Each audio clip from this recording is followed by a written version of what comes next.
हमें इन दोनों प्लेन्स के बीच का डिस्टेंस निकालना है।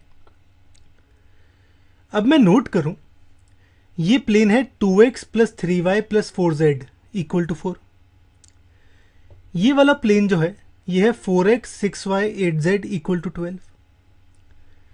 अगर इस सेकेंड इक्वेशन में मैं 2 डिवाइड करूं बोथ साइड्स, तो ये आएगा 2x plus 3y plus 4z equal to 6, और ये है 2x plus 3y plus 4z equal to 4। यानी इन दोनों प्लेन में जो x, y, z से मल्टीप्लाइड नंबर्स हैं वो इक्वल है, और x, y, z से मल्टीप्लाइड नंबर्स अगर दो प्लेन्स के इक्वल होते हैं तो वो दोनों प्लेन्स पैरेलल प्लेन्स होते हैं। और पैरेलल प्लेन्स के बीच का डिस्टेंस का फॉर्मूला कुछ ऐसे होता है, जहां पे पहली प्लेन की इक्वेशन है ax by cz equal to d1, दूसरे की है ax by cz equal to d2। तो सबसे पहले हम इन दोनों इक्वेशंस को इस फॉर्म में लिख के आते हैं, abc और d1 d2 की वैल्यू निकालते हैं, फॉर्मूले में पुट करके सॉल्व करता हूं। मेरी पहली प्लेन की इक्वेशन है 2x plus 3y plus 4z equal to 4। इसे कंपेयर करूं ax by cz equal to d1 से, तो a होगा x से मल्टीप्लाइड नंबर यानी 2, b होगा y से मल्टीप्लाइड नंबर यानी 3, c होगा z से मल्टीप्लाइड नंबर 4, और d1 होगा राइट साइड यानी 4। अब दूसरी इक्वेशन में देखें, इसको मैं 2 से डिवाइड करता हूं बोथ साइड्स, तो यहां से 2 कॉमन लिया, 2 से डिवाइड किया, तो कुछ ऐसे आती है इक्वेशन। इसे इस वाली इक्वेशन से कंपेयर करूं तो a2 b3 c4 आता है, और d2 की वैल्यू 6 आती है। यानी दोनों में abc इक्वल है, इसका मतलब पैरेलल प्लेन्स हैं। अब ये वैल्यूज पुट करता हूं फॉर्मूले में, तो डिस्टेंस कुछ ऐसे आता है। नेगेटिव नंबर मॉड में आएगा तो पॉजिटिव बाहर आएगा, तो न्यूमरेटर में -2 का मॉडुलस 2 आएगा, डिवाइडेड बाय रूट ऑफ 29, तो डिस्टेंस ये आ गया। तो ऑप्शन डी करेक्ट है। हमें इन दोनों प्लेन्स के बीच का डिस्टेंस निकालना है। अब डिस्टेंस बिटवीन टू प्लेन्स का फॉर्मूला बुक में नहीं गिवन, लेकिन गिवन है distance of point from plane का फॉर्मूला, जो कि कुछ ऐसे होता है। तो हम मान लेते हैं कि पहले प्लेन में एक पॉइंट है x1 y1 z1, और उस पॉइंट का डिस्टेंस निकालते हैं इस दूसरे प्लेन से, तो डिस्टेंस बिटवीन टू प्लेन्स आ जाएगा। मैं मानता हूं पॉइंट P है पहले वाले प्लेन में। अब अगर ये पॉइंट इस प्लेन में है तो इसकी इक्वेशन सेटिस्फाई करेगा। तो x की जगह x1, y की जगह y1, z की जगह z1 पुट करता हूं, तो कुछ ऐसे आती है इक्वेशन। इसे फर्स्ट इक्वेशन मान लेता हूं। अब distance of point from plane निकालने के लिए मुझे पहले a b c d की वैल्यू निकालनी है। तो इस प्लेन की इक्वेशन सेकेंड प्लेन की इक्वेशन कंपेयर करता हूं a b c d से।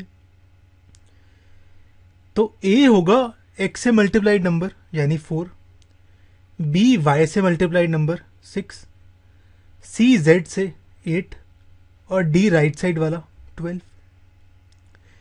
ये वैल्यूज फॉर्मूले में पुट करता हूं। Distance of point x1 y1 z1 from this plane कुछ ऐसे आता है।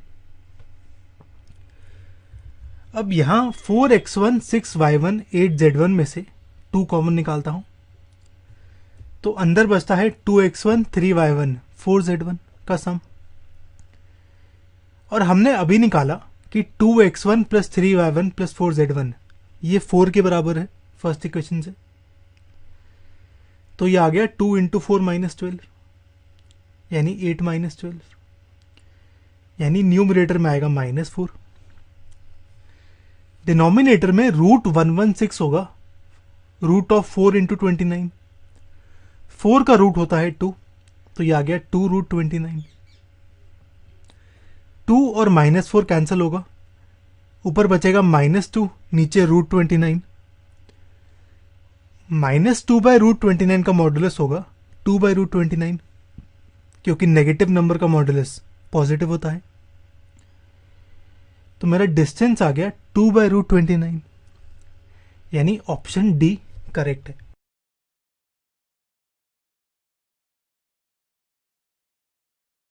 हमें चेक करना है कि ये दोनों प्लेन्स परपेंडिकुलर है, पैरेलल है, इस पॉइंट से पास करता है या इंटरसेक्ट करता है वाई एक्सिस को।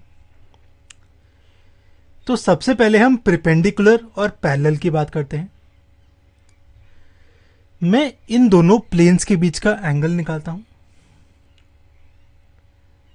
अब एंगल का फॉर्मूला कुछ ऐसे होता है। तो यहां पे हम पहले A1 B1 C1 A2 B2 C2 निकालते हैं। पहला प्लेन है 2x minus Y plus 4z equal to 5। इसे A1x B1y C1z equal to D1 से कंपेयर करूं। A1 होगा x से मल्टीप्लाइड नंबर यानी 2, B1 y से यानी -1, C1 z से यानी 4, और D1 होगा राइट साइड वाला नंबर यानी 5। अब दूसरा प्लेन कुछ ऐसे है। यहां पे 2.5 है, तो इसे हटाता हूं, पहले 2 मल्टीप्लाई करता हूं बोथ साइड्स, कुछ ऐसे आएगा। सॉरी, यहां पे 6 है।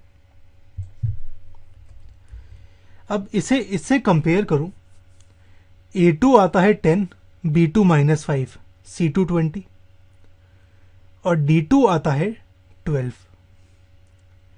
यही वैल्यूज इस फॉर्मूले में पुट करता हूं और सॉल्व करता हूं।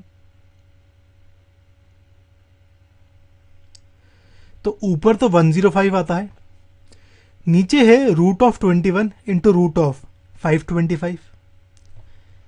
525 होता है 25 इंटू 21।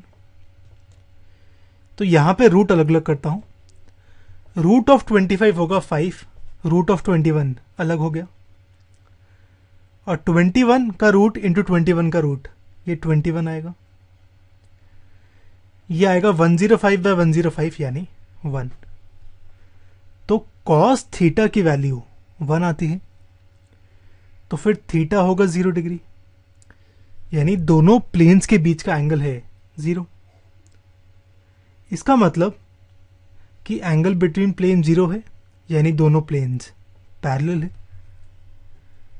तो मेरा ऑप्शन बी करेक्ट है।